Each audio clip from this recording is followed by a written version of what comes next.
მოგესალმებით ტელემაყურებელს. დღეს ტელეკომპანია PKTV-ს ეთერში მთავარი თემა იქნება საეკლესიო გარჩევები. მეორე ნაწილი ჩვენ შევპირდით ტელემაყურებელს, რომ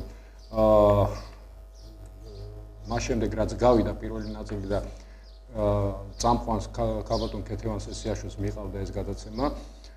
მე ამ შემთხვევაში ვარ წამყვანის ამპლუაში.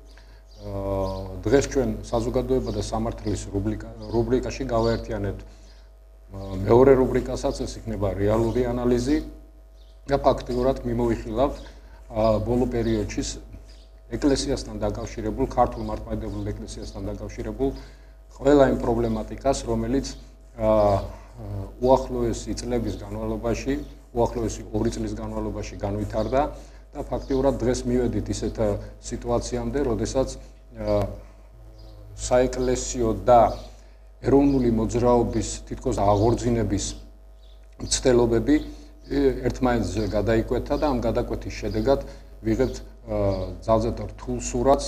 ამ სურათზე ვისაუბრებთ მთავარ თემაში, მაგრამ სანამ უშუალოდ მთავარ თემაზე გადავიდოდეთ, მე მინდა სამძიმარიოთ რა ამერიკელ ხალხს სმიტების ოჯახის გარდაცვალების გამო და იმ შემთხვევის გამო, რომელზედაც დაპატიმრებულია საქართველოს მოქალაქე წყემსი.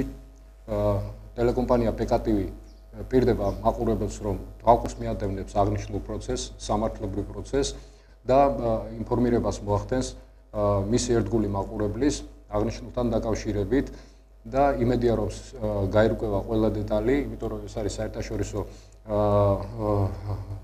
უკავშირდება საერთაშორისო საკითხებს, უკავშირდება ჩვენს ურთიერთობებს ამერიკის შეერთებულ შტატებთან, ჩვენს სტრატეგიულ პარტნიორთან და ამიტომ თემა ძალიან სენსიტიურია და მე ვთხოვდი და ასე ვთქვათ რეკომენდაციასაც მივცემდი ჩვენს ერთგულ მაყურებელს, რომ თვალყური ადევნონ ამ პროცესს იმისათვის, რომ ცუდ შედეგებამდე არ მივიდეთ. ეს მოკლედ, რაც მინდოდა ამ თემასთან დაკავშირებით, ეხლა უშუალოდ გადავალთ მთავარ თემაზე და ეს თემა გახლავთ დაანონსებული თემა, რაც მონოლოგში ვთქვი. პრინციპში ჩვენ უკვე გქონდა საეკლესიო გარჩევებთან დაკავშირებით ვრცელი გადაცემა, ალბათ ჩვენი ტელემაყურებელი ადევნებდა თვალყურს ამ გადაცემას და იქ ნათლად და ასე ვთქვათ დეტალურად პროგნოზირებდით თუ რა პრობლემებთან შეიძლება გქონოდა საქმე და მართლაც დავდექით ამ რეალობის წინაშე, როდესაც უკვე საეკლესიო პირები უშუალოდ ერევიან პოლიტიკაში, ჩაერივნენ პოლიტიკაში და მის მცდელობა იყო სულ რამოდენიმე დღის უკან 6 ივლისს, ასე ვთქვათ, ეროვნული ყრილობის ჩატარების მცდელობით. მას, როგორც ვიცი, სათავეში ედგა უდევსახური მამაო გიორგი აბდუშელიშვილი. ჩემი სტუმარი დღეს არის ტელევიზია PKTV-ს გენერალური დირექტორი, ასევე წამყვანი რუბრიკის რეალური ანალიზის ამ ტელევიზიაში. ჩვენი მაყურებელი მას საუკეთესოდ იცნობს, ეროვნული ადამიანი, ეროვნული კადრი, ეროვნული ლიდერი. მე ესე დავარქმევდი ბატონ ზურაბს, იმიტომ რომ მთელი მისი, ასე ვთქვათ, შემოქმედებითი ცხოვრებისეული გზა დაკავშირებული იყო ეროვნულ მოძრაობასთან, დაკავშირებული იყო 9 აპრილის მოვლენებთან, იმ ცნობილ მოვლენებთან. მაშინ ჩვენ ბატონ ზურაბ ერთი ასაკის ვიყავით, საკმაოდ ახალგაზრდები ვიყავით. ეხლაც ერთი ასაკის ვართ. ხო, და ეხლაც ერთი ასაკის ვართ და ამიტომ მე კარგად მახსოვს თუ რამდენად აქტიური ბრძანდებოდით თქვენ და თქვენი მეგობრები, მაშინ რომლებიც შემდგომ ეხლა საკმაოდ ისეთი პროფესიონალურ ექიმებად ჩამოყალიბდნენ, იმ შემადგენლობის დიდი ნაწილი, რომლებმაც საკმაოდ ისეთი აქტიური როლი ითამაშეთ აი ამ ეროვნული მუხტის გაღვივებასა და საქართველოს დამოუკიდებლობისათვის ბრძოლაში და თქვენი წვლილი გაქვთ ამაში ყველაფერში. მე ალბათ არის ჩვენმა ტელემაყურებელმა და პირდაპირ ვიტყოდი, რომ ამ ადამიანმა ეხლა ქება არ გამომივიდეს ძალიან ბევრი, მაგრამ ალბათ სიმართლე უნდა ითქვას ყოველთვის და სიმართლის თქმა ჯობია არ თქმას, მინდა ვთქვა, იმიტომ რომ ეს ესეა.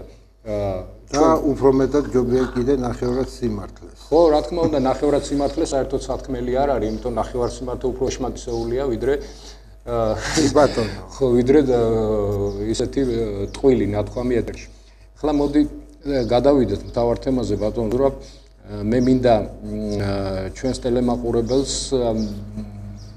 უამბობთ თქვენ და მეც ვესწრებოდი სხვათა შორის ამ ყრილობაში ჩვენ ვიყავით ასე ვთქვათ ჟურნალისტური კორპუსი ტელეკომპანია PKTV-ს და ვაშუქებდით კიდევაც ერთადერთი ტელევიზია ვიყავით ვინც აშუქებდა ამას არა იქ იყო მე ხო არა მაგრამ ასე ვრცლად ალბათ ტელეკომპანია PKTV იყო და დავინახეთ ბევრი რამ და აი მინდა ჩვენს მაყურებელს უამბობთ ამის შესახებ ბატონ ზურაბ თქვენი შეფასებები თქვენი შეხედულებები იყო კი ეს ეროვნული ყრილობა რა შედეგები მივიღეთ აი ამ ცდელობით და საერთოდ რასთან გვაქვს საქმე და ცდელობასთან ალბათ საქმე ციფროს ტელემაყურებელო მოგესალმებით მე და შეუერთდები იმ სამძიმარს, რომელიც სამძიმარიც ბატონმა კოტიმ გადაცემის დასაწყისში თქვა.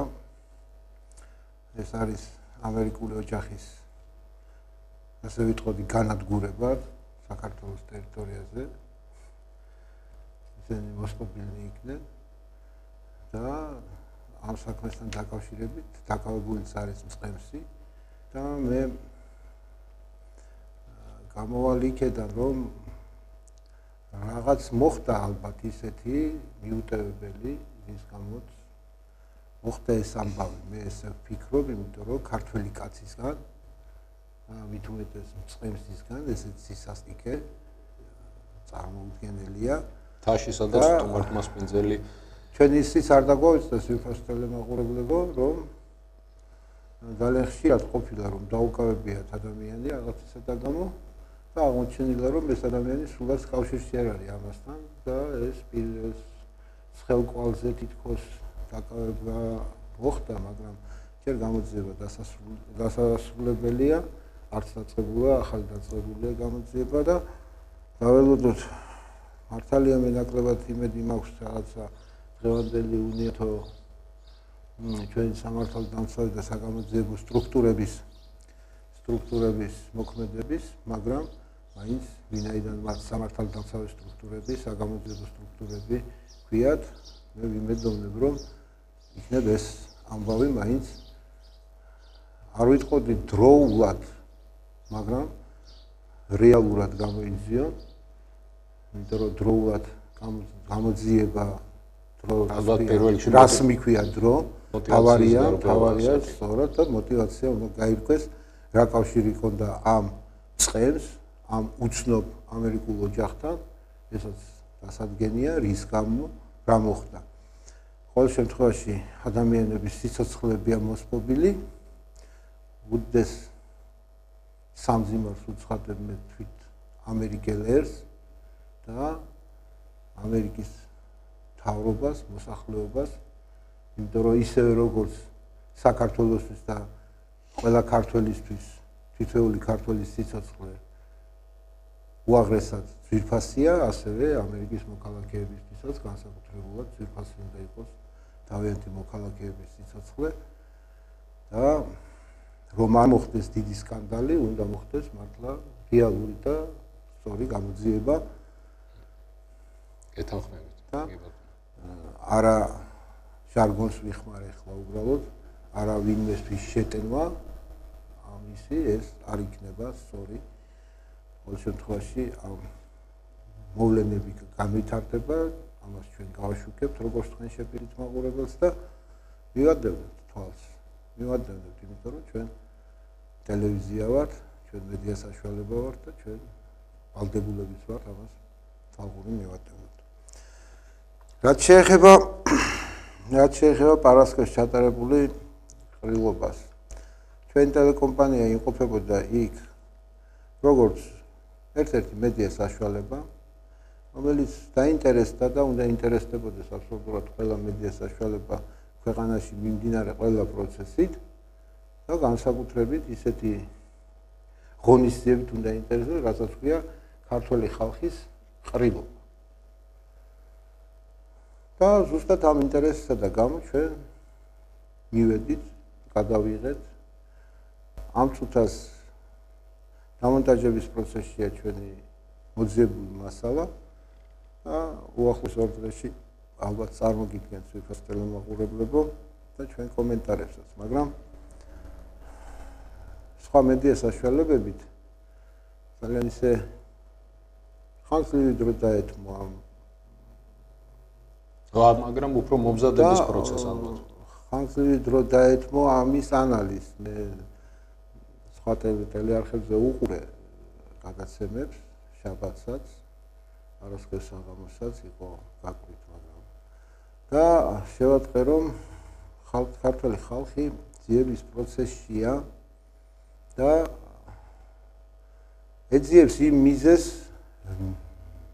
მეტა რამ გამოიწვია ესეთი ნაჩქარევი ყრილობა. რაშია საქმე? როგორ ფიქრობთ? დავიწყებ იქედან რომ თავიდან ერთ-ერთ მედია საშუალებაში იქ იყო მიწეული თვითონ მამაო, სხვა შორის მანამ ყრილობა ჩატარდებოდა და ჩვენს ტელეარხზე ტელეარხიდან გაკეთდა განცხადება კი არა, გადაცემა გაკეთდა ჩვენს ტელეარხზე, რომელიც ხუთშაბათ საღამოს გავიდა და თქვენ იყავით დაკონკოტე წამყვანი და იყვნენ აქ ადამიანები, რომლებიც საინიციატივო ჯგუფიდან იყვნენ მოსულები იქ და მე კარგად მახსოვს მათ კითხვა დაუსვით თქვენ რომ კითხვა მდგომარეობდა იმაში იდეა რა არის? იდეა გაერთიანება. მოდით ესე ვილაპარაკოთ. ან გაერთიანება რის სირგულე?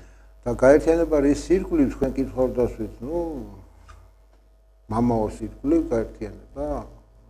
პასუხი ფაქტურად არ დამაკმაყოფილებელი იყო, იმიტომ რომ აქედანვე შეემჩნეოდა ამ პროცესს, რომ ეს იყო ნაუცბათევი, ნაჩქარევი, გინდა თუ არა აუცილებლად უკვე დაანონსებულია და უნდა ყრილობა. მე მაგალითად რჩევაც კი მივეცი მაშინ სტუდიიდან გამოსულებს, რომ იქნებ გადაგედოთ, იმიტომ რომ ჩემთვის ეროვნული კი არა, უბრალოდ ესე როგორც ქვია, როგორც დაარქვეს მას ქართველი ხალხის ყრილობა. ხელწამოსაკრავი სიტყვა არ არის ეს ყრილობა. ყრილობას საკმაოდ დიდი სამზადისი უნდა და ყრილობა უნდა ტარდებოდეს რაღაც გაერთიანებისთვის რაღაცა იდეის გარშემო. იდეა რა არის? იდეა ის ხო არის, რომ მხოლოდ ავდგეთ ჩვენ და გავერთიანდეთ, მაგრამ რა უნდა გავაკეთოთ? თავი ეს არის. იყო აქ საუბარი, რომ კურთხევა იყო ერთ-ერთი მეუფისგან, რომ უნდა ჩატარებულიყო ეს ყრილობა, მაგრამ რას უნდა ემსახურებოდეს ეს ყრილობა? პატარა ესეთ მაგალითს მოვიყვან, როდესაც ადამიანს აქვს დაუშვათ რაღაცა თავისი პატარა ნაკვეთი გასათოხნი, გაჩნდება და იფიქრებს, რომ მარტო მე ამას ვერ გავთოხნი, ამიტომ ჭირდება სამეზობლო მოვიყვანო და ნადს ვეძახი ამას, ხო? და ნადი უნდა შეკრიფოს. და შეკრიფას იწყებს, ნადის შეკრიფას მას შემდეგ, რაც მან იცის, რომ ეს უნდა გათოხნოს. რა თქმა უნდა, ამ ნადში არ ეძახის მთელ სოფელს. იმიტომ რომ თუ იმ ყანამ რაც უნდა მოსავალი მოიტანოს, თუ მთელი სოფელი მოიყვანა აქ და ამ ნადის ჭმევაზე დახარჯა ის აღარ უყის მას, ხო? ანუ თავისებური გათვლაც უნდა ამას. მაგრამ გინახიათ სადმე ჯერ ნადი შეკრიფოს კაცმა და დაზნა და შეეკითხოს ამ ნადში დაძახებულ ხალხს, მოთ ხალხო რა გავაკეთოთ? გავთოხნოთ თუ გავთოხნოთ თუ ვიქეიფოთ. აი ესეთი შთაბეჭდილება შემექმნა მე უშუალოდ როდესაც ვიღებდით ამ მე არ გავიგოს ვინმე რომ მე ცინიკოსი ვარ, მაგრამ ფაქტია რომ თვით იმ ყრილობის მასალებსაც ჩვენ რომ გამოვაქვეყნეთ, იქ ნათლად ჩანს რომ იქ იწყებოდა მსჯელობა იმის შესახებ, ჩვენ თუ ესე გავაკეთებთ, კარგი იქნება, თუ ესე გავაკეთებთ, არ იქნება. გამოჩნდნენ სხვა მიმართულების მომხრეები, რამდენიმე გამომცვლელი იყო. და ყველა საოცარი ის არის, რომ ყრილობაზე გაჩნდა რაღაც უზარმაზარი ორი ბანერი. უშუალოდ ყრილობის ავანსცენას მოუყვები. ორი ბანერი გაჩნდა, რომელზეც წერია კონსტიტუციის მუხლი, რომ ქართველი ხალხი წარმოადგენს წყაროს ხელისუფლების. გასაგებია, გეთანხმებით, რომ ხელისუფლების წყარო არის ხალხი და ამიტომ პასუხისმგებელი უნდა იყოს ხელისუფლება ზუსტად ხალხისადმი ამიტომ. და იქ გაჟღერდა ესეთი მოწოდება, რომ მოდი გამოვიდეთ ამ კონსტიტუციიდან და ხალხი აღარ ეყოლება ამ მთავრობას და მთავრობა თავისთავად დაიშლება. ეს არ ვიცი, ჩემო ძვირფასებო.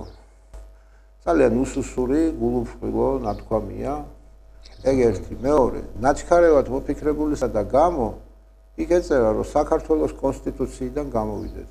თქვენ მამაცხონებულებო, რომელი კონსტიტუციიდან გამოდიხართ, ეგ არის საინტერესო. იქ მე ერთმა ადამიანმა მკითხა, რომ ბატონო ზაქარია, თქვენ არ გამოხედით კონსტიტუციიდან ის ცერემონიალური გამოსვლა, რომ ჩაატარეს იქ სანთლებით ხელში, შედიოდნენ და გამოდიოდნენ. თქვენ რატომ არ ანთეთ სანთელი და რატო არ გამოხედით ამ კონსტიტუციიდან? მე არავინ არ შემეკითხა, მე შესული ვარ კი იმ კონსტიტუციაში. და იქ სადაც შესული არა ვარ. როგორ გამოვიდე. მე ვაღიარებ დღესაც, რომ საქართველოს ერმა და ბერმა ერთად 1990 წელს, 91 წელს თქვა და დააბრუნა ის 91 წლის 31 მარტის რეფერენდუმის საფუძველზე ჩვენ აღვადგინეთ ის კონსტიტუცია, რომელი კონსტიტუციაც იყო დამოუკიდებელი საქართველოს დემოკრატიული რესპუბლიკის კონსტიტუცია. ანუ ჩვენ დამოუკიდებლობა აღვადგინეთ 1918 წლების დამოუკიდებლობის აქტის საფუძველზე. ანუ ის კონსტიტუცია დავაბრუნეთ. იმიტომ რომ სამართლებრივი და ზუსტად იმ კონსტიტუციაში წერია, რომ ქართველი ხალხი არის წყარო ხელისუფლების. მოდიშით ბატონ ზაქარია, იმ კონსტიტუციაში ცოტა სხვანაირად იყო და ეს არის ჩასწორებული. უნდა და ირჩევს ხალხი მთავრობას თავისი ხელისუფლების განსახორციელებლად, თავისი ხელმწიფების განსახორციელებლად. ძალაუფლება ეკუთვნის ხალხს იყო და ძალაუფლება ეკუთვნის ხალხს და ხალხი ირჩევს მთავრობას თავისი ხელმწიფების განსახორციელებლად. ასე რომ მე იმ კონსტიტუციას მაშინაც დაუჭირე მხარი, როგორც ერთ-ერთმა რიგითმა მოქალაქემ და ვიყავი ბედნიერი, რომ ჩვენ გამოვედით იმ კონსტიტუციური ჩარჩოები და რომელ კონსტიტუციური ჩარჩოებშიც ვიყავით 76 წლის კონსტიტუციის საფუძველზე და საბჭოთა აღარაფერი აღარ ეცხო ამ კონსტიტუციას და ვიყავით ბედნიერი და ვიგრძენი თავი დამოუკიდებელ ქვეყანაში.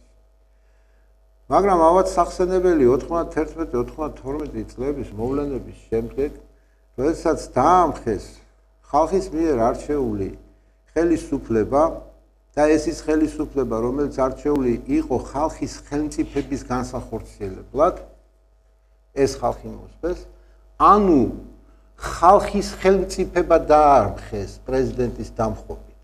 რა თქმა უნდა. ანუ დაიპყრეს ქვეყანა ძვირფასო ტელემაყურებლებო და ძვირფასო ყრილობელებო.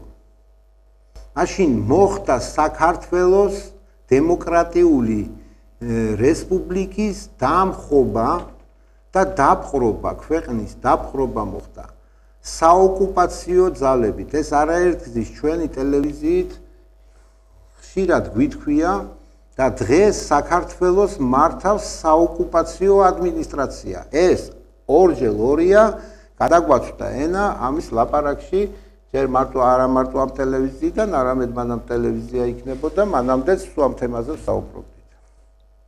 მოხდა შეფასება 1991-92 წლების მოვლენების შეფასება თვით ედვარდ შევარდნაძის პარლამენტის მიერ 1997 წელს. სააკაშვილის პარლამენტმა ერთ-ერთი გადაწერა 2005 წელს და თქვა რომ კი ბატონო ეს იყო უცხო ქვეყნის სპეცსამსახურების მიერ მოწყობილი უცხო ქვეყნის სამხედრო ძალის გამოყენებით და ადგილობრივი აგენტურული ქსელის აქტიური მონაწილეობით განხორციელებული ქვეყნის დაპყრობა. სამხედრო გადატრიალებაც აღარ ქვია ამას. გადატრიალება ქვია, როდესაც თვითონ ქვეყანაში ხდება გადატრიალება და ხალხის გარკვეული ნაწილი ამას ემხრობა. ფაქტია, რომ ის გადატრიალება მოხდა ძალიან მცირე ჯგუფის მიერ, საქართველოსადმი მტრულად განწყობილი ჯაშუშური ელემენტების მიერ, რომლებსაც დასაყრდენი ადგილობრივ მოსახლეობაში არ ქონდათ და ამიტომ ტყვიისა და იარაღის ძალით პრეზიდენტი ვილად რომ თქვათ გააძევეს თავის პარლამენტთან ერთად, თავის უზენაეს საბჭოსთან ერთად საზღვარგარეთ.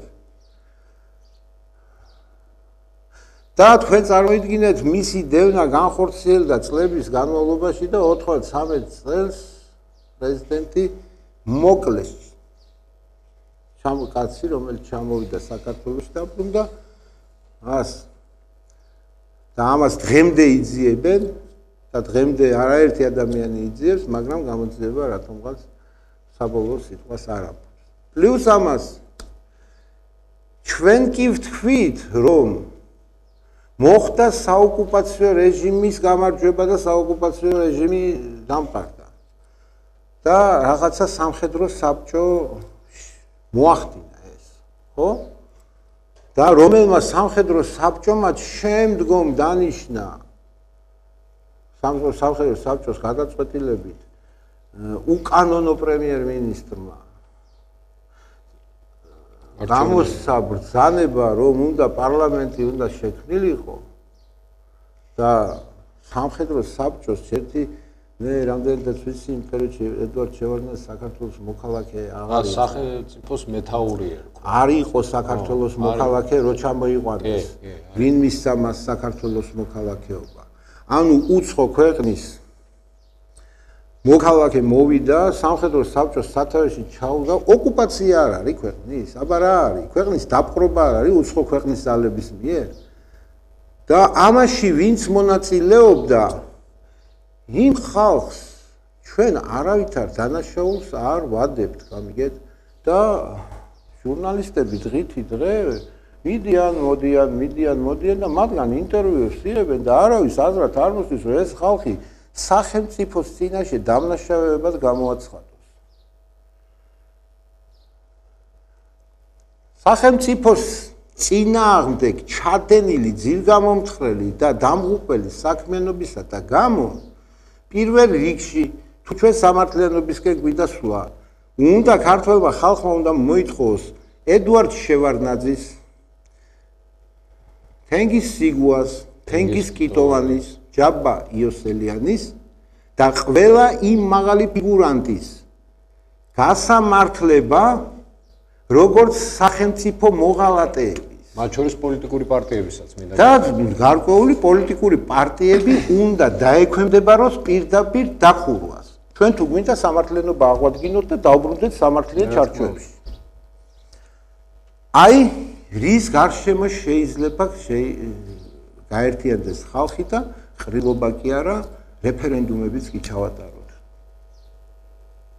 მე მგონი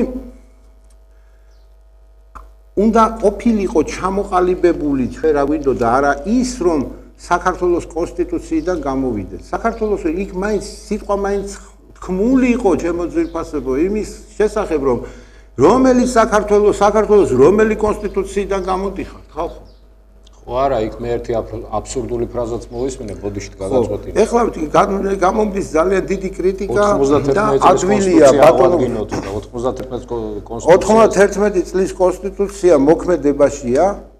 ზუსტად იმ კონსტიტუციის თანახმად დღევანდელი დღეს მაშინდელი უზენაესი საბჭო მოქმედებაშია ძვირფასებო.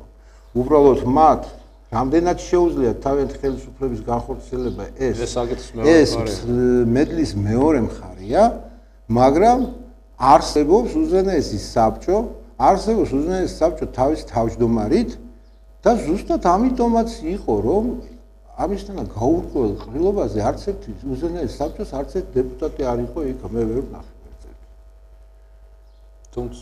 თუმცა არსებობდა ინფორმაცია, რომ ამ ყრილობას ესწრებოდა მთავრობის აღმასრულებელი, ძველი მთავრობის რამდენიმე წარმომადგენელი. შეიძლება ესწრებოდნენ, კი ბატონო, ძველი მთავრობის რომელიც ზვიადისდროინდელი, კი ბატონო. ეს შეიძლება პიროვნულად მე არა მაქვს იმ ხალხთან არანაირი პრეტენზია, ვინც იქ ესწრებოდნენ, ვინც არ ესწრებოდნენ. და არ შეიძლება რომ ხალხს ჰქონდეს პრეზიდენტად ინტერესის გამო შეიძლება ბევრი მივიდა.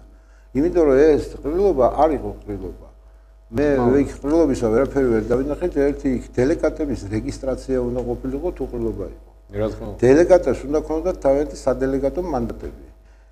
რა ჯგუფის დელეგატს წარმოადგენს ადამიანი უნდა სცოდნოდა.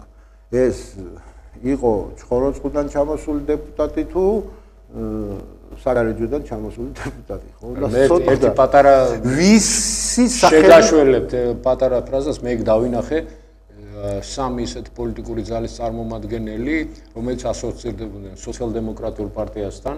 ნუ ბუნებრივია, ხა სოციალ-დემოკრატიული პარტიის გურამუჩაიძე იყო მისი ასე ვთქვათ, ყოფილი მე მისი სამართალმემკვიდრეების იქ ნახე, ხელით ამოვართვე კიდევაც ისე რა ქვია დარბაზში რო შევედი. და ისა რა ქვია სამწუხაროდ ისინი უცებ ადგნენ და გაიქცნენ იქიდან, როგორც კი დაგვინახეს ჩვენ და ალბათ ამას მოერდა.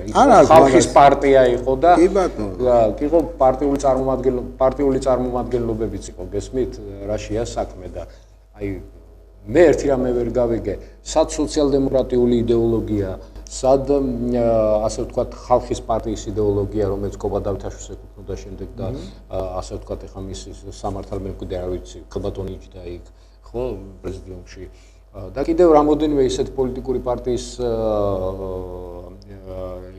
წარმომადგენლები იყვნენ, რომლებიც აბსოლუტურად აცნენილი იყვნენ აი ამ რეალობაზე, ამ სიტუაციას. იქ მე დავინახე შევარდნაძის ხელისუფლების მაღალ ჩინოსნებიც რამდენადაც გასაკვირველი არ უნდა იყოს ისეთი ადამიანები, ვისაც პუჩთან ახლო, ასე ვთქვათ, შეხების წერტილები ჰქონდათ. ან ერთგულად ემსახურებოდნენ შევარდნაძის მთავრობას. ხო? და სხვათა შორის ისეთებიც დავინახე, რომლებიც დიდ პოლიტიკურ, ასე ვთქვათ, ავანტიურებში მონაწილეობდნენ. ამაზე ვიმეორებ. ბევრი შეკითხვა გააჩნია. კიდევ ვიმეორებ, ბევრი გაჩნდა, მაგრამ მე კიდევ ვიტყვი, რომ აბსოლუტურად ნებისმიერ ადამიანს შეეძლო იქ შესვლა, რატომაც არ უნდა ყოფილიყო. კი, მაგრამ თუნდაც იგივე პუჩისტები და ისინიც ხო ქართველები არიან ბოლო-ბოლო ქართველი ხალხის ყრილობა. ამაზე არ არის საქმე. საქმე ის არის რისთვის შევიკრიბეთ. რისთვის შევიკრიბეთ რა მე კიდევ ვიმეორებ, რომ ჩვენ ვიყავით როგორც ტელევიზია, მაგრამ მიზანი ვერ რომ მიზანი თქვეს ახლა მეორე დღეს რომ იმავე დღეს ბოლოს ითქვა მიზანი, ალბათ ის იყო მხოლოდ მიზანი კონსტიტუციიდან გამოსვლას. ეგ ერთი და მეორე უნდა პარლამენტის წინ ორშაბათს 10 საათზე უნდა მისულიყვნენ და მივიდეთო პარლამენტთანო და მოვითხოვოთ უზენაესი საბჭოს შესვლა პარლამენტში. კი ბატონო, მოვითხოვოთ, მაგრამ ამას ყრილობა რა სჭირდება? მაშინ ესე დავსვამ საკითხს. ყრილობა რა სჭირდება? იმას, რომ მოვითხოვოთ უზენაეს საბჭოს წევრებმა განახორციელონ მათზე დაკისრებული მოვალეობა, რომელიც ესე მუდმივი პარლამენტარები აღმოჩნდნენ და მუდმივად არიან და მუდმივად გამოსცემენ ახალ დადგენილებებს სხვა შორის და ფუნქციონირებენ და თვითონ იძახიან რომ ფუნქციონირებს. მაშინ თუ ფუნქციონირებენ ამ პარლამენტმა და ამ უზენაესმა საბჭომ თუ არსებობს ესეთი მართლა უნდა ითავოს ხალხის ხელმძღვანელობა ძვირფასებო და უნდა ითავოს იმ ხალხის ხელმძღვანელობა და არა მამაოებმა, არა ჩვეულებმა, ობივატელებმა. თქვენ ჩვეულები ხართ ძვირფასებო ერის 27 წელიწადი გელოდებათ ერი თქვენ იმისთვის რომ თქვენ კმეთი ნაბიჯები გადადგათ ერის გასაერთიანებლად. და უზენაეს საბჭო თქვენ ქვიათ და თქვენ არ ერთიანდებით და თქვენ არ ცდილობთ ხელისუფლების მზამზარეული არ მოდის გზიათ გამსახურდეს და მე խոստავს მზამზარეული არ მოუტანიათ ეს ხალხის ხელისუფლება. და მზამზარეულზე არ დაუძახიათ მათთვის რომ მომწაინთ ეხლა თქვენ და თქვენ მართეთ ქვეყანაო მათ იბრძოლეს ამას ბრძოლა უნდა და ზოგიერთ დეპუტატს სათქმელი აქვს რომ თქვენ რაც არ უნდა გააკეთოთ ხალხო გასაღები მე მიჭირავს ხელში და თუ გიჭირავს მოგვეცი ეს გასაღები ბატონო გაგვიძეხი წინ და კლიტესთან მიგიყვან და თქვენ გააღეთ ეს კარები არავინ არ ამბობს იმას რომ თუ არა მე გადმომეცით ან ვინმე პეტრეს გადაეცით ეს თქვენ ხართ რჩეულები თქვენ ხართ დეპუტატები ხალხმა თქვენ მოგცათ ხმა 91-92 წლებში და ვინაიდან თქვენ არავის არ დაუხტხოვი ხართ და ჩვენ ისევ ჩვენ რჩეულებად გთვლით ამიტომ კეთილი ინებეთ და ხალხს უხელმძღვანელეთ და ჩაუდექით სათავეში და თქვენივე პარლამენტში აი თქვენივე უზენაეს საბჭოში გამონახეთ თქვენთვისვე ლიდერი და გითხარით მოქმედების გეგმა მე მაქვს ასეთი მოქმედების გეგმა გითხარით და არა მამა გიორგიმ რომელიც მოძღვარია ხალხო და სადამდე მიდის საქმე რომ სასულიერო პირებს პოლიტიკური საკითხების გადაწყვეტას უკვეთავს მოსახლეობა ეს სადაც საწერია რომელს ჯულის კანონში წერია როგორ შეიძლება სასულიერო მართლმადიდებელი პირი მიტინგებს სათავეში უდგებოდეს ეგეთი ახსოვს ერთი კვიპროსზე არა ბატონო უფრო საინტერესოს გეტყვით მღვდელი გაპონის ამბავი გაიხსენეთ 1905 წელს კომუნისტების მხარეს შესული აგენტი იყო ოხრანკის და იყო მღვდელი ისიც იმიტომ იყო და ხალხს იმიტომ წაუძღვა სასახლესთან და ხოსფაჟლეტვას იმიტომ შეუწყო ხელი რომ ოხრანკის აგენტი ყოფილა ეს ისტორია ჩვენ გვასწავლეს და ჩვენ ვიცით ხო ამიტომ პოლიტიკა და სასულიერო სფერო ერთმანეთისგან ძალიან შორს უნდა იდგეს ჩვენ ეთანხმებით ვართ მართლმადიდებლები ვართ ჩვენი იდეოლოგია არის მართლმადიდებლური ჩვენ ქრისტიანები ვართ ქართველი კაცი და მართლმადიდებლობა ერთი და იგივეს ნიშნავს არა მარტო ჩვენთვის მთელი მსოფლიოსთვის ამერიკაში რო შეეკითხებია სარწმუნოებას რო ეტყვი რომ მე ვარ ორთოდოქსი მართლმადიდებელი ქართველი ხარ გეკითხებია ხო საყვარგარი იმიტომ რომ ასოცირდება საქართველოსთან ისევე როგორც დანარჩენ 16 თუ 15 იმ ქვეყანასთან რომელიც მართლმადიდებლურია ეს ყველაზე ძიმეთ ასაღები გოდოლია ამ გლობალისტებისთვის და ამიტომ მე სასულიერო პირებს მოუწოდებ კიდევაც პოლიტიკისგან ცოტა შორს იყვნენ იმიტომ რომ პირდაპირ პოლიტიკა აქტიური პოლიტიკა და სასულიერო მოღვაწეობა სჯულის კანონით ერთად არ შეიძლება რომ არსებობდეს. ერთი შეკითხვა მაქვს ბატონ ზაქარია თქვენთან, აიქიდან გამომდინარე ახლა, რასაც მე უსმენდი თქვენ მონოლოგში, ხაზი გავუსვით უზენაესი საბჭოს დეპუტაციის, ასე ვთქვათ, აი რბილად რო ვთქვათ რა, ნაკლებად აქტიურ პოზიციას, ხო? აი ესეთ რო წარმოვიდგინოთ უბრალოდ რომ უზენაეს საბჭო შეიკრიბოს უზენაესი საბჭო სადმე საქართველოს ტერიტორიაზე არა აქვს მნიშვნელობა ეს არ შეიძლება იყოს პარლამენტი იყოს სადმე სხვაგანებულებო ამხელა ფულს ახლა უფულოდ ხო არ ყოფილა ის დაქირავებული ამხელა ფულს მოიხდირი უზენაესი საბჭო დეპუტატები შეგეყვანათ იქადან იმას ჩაიტარებინა მოსთხოვოს ხალხს გვერდში დგომა ელემენტარულად ხო კი ბატონო ეს ხო იქნება ერთგვარი ტესტიც ამავე დროს იმისათვის ნამდვილად კი ვჭირდებით ახლა მე რო ვიყო უზენაეს საბჭოს დეპუტაციის წარმომადგენელი დღეს ამას გავაკეთებდი და გავაკეთებდი საკმაოდ ისეთი პოზიციიდან რომ აი მე თვითონ მაინტერესებს მაგ მე ხალხის ნდობა დღეს თუ ისა რა ქვია ნდობა თუ არა გესმით თუ ხალხი ამ შემთხვევაში ხო აი ამ გადადგმულნაბით შეიძლება აყოლოდა კიდევაც ხო და აღარ იქნებოდა საჭირო არც ყრილობის ჩატარება არც აი ამ კონფერენციების მოწვევა არც მამავების ჩართვა ამაში და საერთოდ საპატრიარქოს გარევა ამ პოლიტიკურ წიაღლებში გესმით ჩვენ უზენაეს საბჭოს დეპუტაცია მაშინდელი დეპუტაცია უნდა დავახარისხოთ რას ნიშნავს დახარისხება არიან უზენაეს საბჭოს დეპუტატები რომლებიც უცხო ქვეყნის საოკუპაციო ადმინისტრაცია რო შემოვიდა თანამშრომლობდნენ იმ პარლამენტში იქნენ არჩეულები არ შეიძლება ერთდროულად იყო ორი პარლამენტის წევრი გასაგები და რახან საოკუპაციო ადმინისტრაციის პარლამენტის წევრები არიან ისინი ფაქტურად აღარ არიან უზენაეს საბჭოს დეპუტატები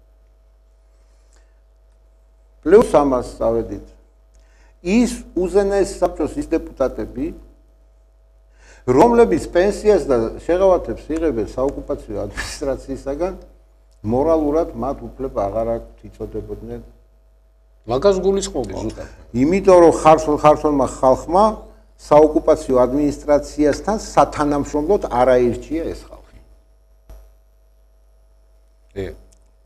ეს მეორე ჯგუფი მოშორდა და დარჩა არის დღეს უზენაეს საბჭოს დეპუტაციის გარკვეული მართალია მცირე მაგრამ გარკვეული ნაწილი რომლებსაც არც უთანამშრომლიათ არც ხელფასები არ აუღიათ მე მათყობინებენ რომ და აი ეს ამ ხალხზე უნდა იყოს ბატონ ზაქარია 2 წუთი ჩვენ ალბათ ჭრაზე სარეკლამო ჭრაზე გავავთ და მხოლოდ ამის შემდეგ დაუბრუნდებით ნეტა სარეკლამო ჭრაზე ჩვენი ტელევიზია გადიოდეს 9 საათი იქნებოდა ძალიან კარგი და მე ვფიქრობ რომ ძალიან საინტერესო საუბარი გამოგვდის და მეორე ბლოკშიც გავაგრძელებთ და დროებით